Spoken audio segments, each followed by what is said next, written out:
रो कर मुस्कुराने का मजा ही कुछ और है। जिंदगी में कुछ खोकर पाने का मजा ही कुछ और है। जिंदगी में हार और जीत तो लगी ही रहती है। जिंदगी में हार और जीत तो लगी ही रहती है, लेकिन हार के जीतने का मजा ही कुछ और है। नमस्कार दोस्तों, मैं प्रकाश आप सभी का लाइट जीएस चैनल पे स्वागत करता हूं। आज फिर उपस्थित हूँ कुछ महत्वपूर्ण प्रश्नों को लेकर, जिसके द्वारा हमें और सी बहुत सारी नई जानकारियां मिलेगी। आइए शुरू करते हैं पहले क्वेश्चन की ओर। पहला क्वेश्चन है, हंसाने वाली गैस का रासायनिक नाम क्या है? अर्थात वो कौन सी गैस है जिसको सूंघने के बाद हमें हंसी आती है? आप लोग देखेंगे बहुत सारे मूवी वगैरह, हाउसफुल में मूवी में देखे होंगे आप लोग।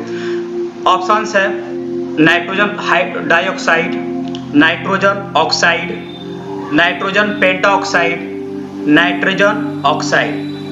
तो इसका सही जवाब होगा नाइट्रस ऑक्साइड। नाइट्रस ऑक्साइड एक लाफिंग गैस है। ओके, आगे बढ़ते हैं अगले प्रश्न की ओर।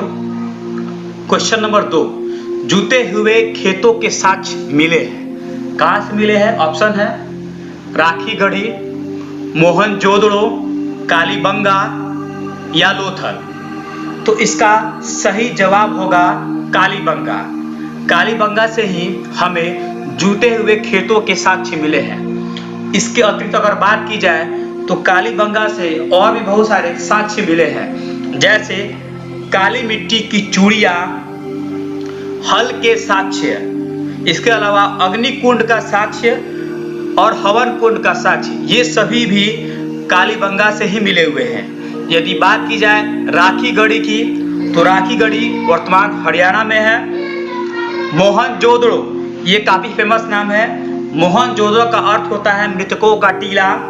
मोहनजोदड़ो खोज जो है 1922 में राखीदास बनर्जी ने की थी। मोहनजोदड़ो से हमें एक विशाल अन्नागार, विशाल स्नानागार, इसके अलावा नटराज की मूर्ति भी वहां से प्राप्त हुई है। 6 जानवरों के अवशेष, 6 तरह के जानवरों के अवशेष भी मोहनजोदड़ो से ही प्राप्त हुए हैं। उसमें एक बाघ, एक हाथी, एक भैंस, एक गेंडा, 2 हिरण और 2 मोर प्राप्त हुए हैं। आगे बात की जाए तो सबसे प्रसिद्ध मूर्ति, एक नृत्य करती हुई बालिका की मूर्ति जो है वह मोहनजोदड़ो से ही प्राप्त हुई है। एक पुरोहित राजा की मूर्ति भी मोहनजोदड़ो से ही प्राप्त हुई है। आगे बढ़ते हैं लोथल। तो लोथल जो है हड़प्पा सभ्यता का बंदरगाह था। इसके अलावा उस समय का वाणिज्यिक राजधानी भी लोथल ही था। चावल के दानों के अवशेष भी लोथल से ही मिले हैं। इसके अतिरिक्त एक मम्मी का साक्ष्य भी लोथल से ही प्राप्त हुए हैं। आगे बढ़ते हैं अगले प्रश्न की ओर। क्वेश्चन नंबर 3, राजतरंगिणी पुस्तक में किसका इतिहास मिलता है? ऑप्शंस है जम्मू कश्मीर का, मद्रास का, मगध का या पाटलिपुत्र का। तो इसका सही जवाब होगा जम्मू कश्मीर का। जम्मू कश्मीर का इतिहास जो है वह राजतरंगिणी, जिसका लेखक तलहन है, उन्हीं के पुस्तक में मिलता है। आगे बढ़ते हैं अगले प्रश्न की ओर। क्वेश्चन नंबर 4, हमारी आकाश गंगा का क्या नाम है? ऑप्शंस है मंदाकिनी, निहारिका, NGG 33, देवयानी। तो इसका सही जवाब होगा देवयानी। यदि बात की जाए आकाशगंगा की, तो आकाशगंगा किसे कहते हैं? तो तारों के समूह को आकाशगंगा कहा जाता है। और हमारी जो आकाशगंगा है इसे मिल्की वे कहा जाता है, जिसका हिंदी होता है दुग्ध मेखला। हमारे भारत में इस आकाशगंगा को देवयानी या हरितारकी भी कहा जाता है। आगे बढ़ते हैं अगले प्रश्न की ओर। क्वेश्चन नंबर 5, ऑस्कर पुरस्कार जीतने वाली प्रथम भारतीय महिला कौन है? कमलजीत सिंधु, भानु अथैया, सुषमा चावला या पुनीत अरोड़ा। तो इसका सही जवाब होगा भानु अथैया। भानु अथैया ऐसी पहली भारतीय महिला है जिन्हें ऑस्कर पुरस्कार मिला था। इन्होंने फिल्म गांधी में कॉस्ट्यूम डिजाइन का काम किया था। ये कॉस्ट्यूम डिजाइन करने के कारण ही भानु अथैया को ऑस्कर पुरस्कार दिया गया।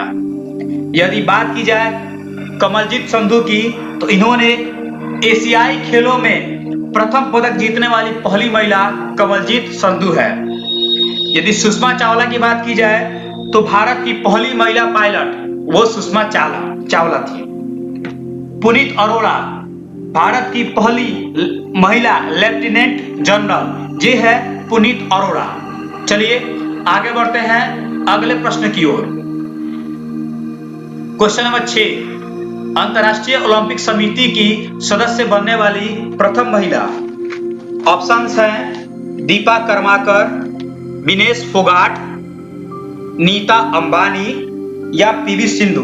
तो इसका सही जवाब होगा नीता अंबानी। जी हाँ, आगे इस अंतर्राष्ट्रीय ओलंपिक समिति की सदस्य बनने वाली पहली महिला नीता अंबानी है।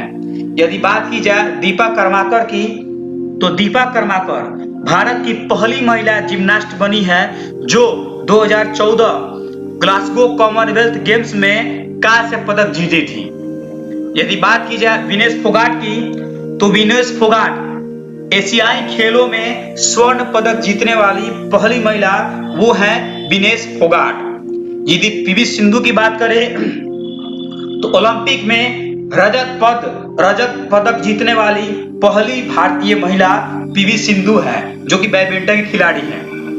आगे बढ़ते हैं अगले प्रश्न की ओर। क्वेश्चन नंबर 7, मुगल दरबार में आने वाला पहला अंग्रेज कौन था? ऑप्शंस हैं फायार, हॉकिंस, ए हिक्की या माउंटबेटन। तो इसका सही जवाब होगा हॉकिंस। मुगल दरबार में सबसे पहले हॉकिंस आया था। यदि फायान की बात की जाए तो फायान जो है वह चंद्रगुप्त विक्रमादित्य के समय भारत आया था। माउंटबेटन ये भारत के विभाजन कराने वाले लॉर्ड माउंटबेटन थे, जिन्होंने अगस्त 1947 में भारत को 3 खंडों में बांट दिया, पाकिस्तान, भारत और स्वतंत्र राज्य। आगे बढ़ते हैं अगले प्रश्न की ओर। क्वेश्चन नंबर 8, निम्नलिखित में किस युद्ध में बाबर ने मेदिनी राय को हराया था? ऑप्शंस हैं चौसा का युद्ध, घाघरा का युद्ध, चंदेरी का युद्ध या खानवा का युद्ध। तो इसका सही जवाब होगा चंदेरी का युद्ध। चंदेरी का युद्ध जो है यह 1528 में हुआ था बाबर और मेदिनी राय के बीच में, जिसमें मेदिनी राय की हार हुई थी। मेदिनी राय मालवा का शासक था। युद्ध जीतने के बाद बाबर के सैनिक महिलाओं को अगवा करने के लिए गए, तब तक महिलाओं ने जौहर कर लिया था, अर्थात एक साथ सभी महिलाओं ने आग में कूद के अपने आप को भस्म कर लिया था। इसी समय बाबर ने पहली बार जौहर देखा था। आपने पद्मावती मूवी भी देखी होगी, उसमें भी जौहर प्रथा का उल्लेख किया गया है। यदि बात की जाए चौसा के युद्ध की, तो चौसा का युद्ध जो है वह 1539 में हुमायूं एवं शेर शाह सूरी के बीच हुई थी। यह चौसा जो जगह है बिहार के बक्सर जिला में एक गांव है चौसा, उसी के पास ये युद्ध हुआ था, इसीलिए इस युद्ध का नाम चौसा का युद्ध हो गया। इस युद्ध में हुमायूं जो है बुरी तरह से हार गया था और अपनी जान बचाकर युद्ध छोड़कर भाग गया था। इसके बाद से शेर शाह सूरी के वर्चस्व जो है भारत में काफी बढ़ गया। यदि बात की जाए घाघरा की युद्ध की, तो घाघरा का युद्ध जो है 1529 में बाबर और महमूद लोदी के बीच हुई थी। यह पहला ऐसा युद्ध था जो जल और थल दोनों में लड़ा गया था। इस युद्ध में भी बाबर की जीत हुई थी। यदि बात की जाए खानवा की युद्ध की, तो खानवा का युद्ध 1527 में बाबर एवं राणा सांगा के बीच हुई थी।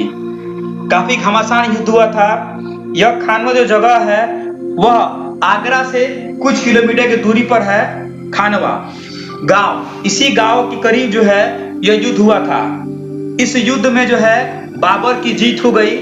बाबर के पास हालांकि सेनाएं कम थी और राणा संगा के पास सेना काफी ज्यादा थी, यानी कई गुना थी। फिर भी बाबर इस युद्ध को जीत गया। क्यों? क्योंकि बाबर ने इसी युद्ध में सबसे पहली बार जिहाद शब्द का प्रयोग किया था। जिहाद का अर्थ यह होता है कि यदि इस्लाम धर्म का प्रचार करना है तो काफिरों को मारना होगा, और ऐसे बातों को कहकर बाबर ने सैनिकों के अंदर उत्साह भरा और उन सैनिकों ने इस युद्ध को जीत लिया। आगे बढ़ते हैं अगले प्रश्न की ओर। क्वेश्चन नंबर 9, उत्तर प्रदेश में निम्नलिखित में से किस फिल्म अभिनेता को भारत स्वच्छ अभियान के ब्रांड एम्बेसडर नियुक्त किया गया है? ऑप्शंस हैं सलमान खान, अक्षय कुमार, शाहरुख खान या अमिताभ बच्चन। तो आपका सही जवाब होगा अक्षय कुमार। आगे बढ़ते हैं आखिरी प्रश्न की ओर।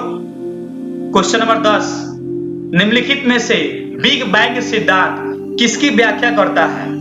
ऑप्शंस है ब्रह्मांड, स्तनधारी, हिमयुग या महासागर।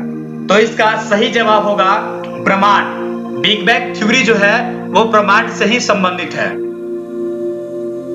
ये वीडियो आपको कैसी लगी आप हमें कमेंट बॉक्स में जरूर बताएं, और ये वीडियो अगर आपको ज्ञानवर्धक लगी हो तो लाइक, शेयर, कमेंट जरूर करें, और यदि आप चैनल पर नए हो तो इस चैनल को जरूर सब्सक्राइब करें। Okay, thank you.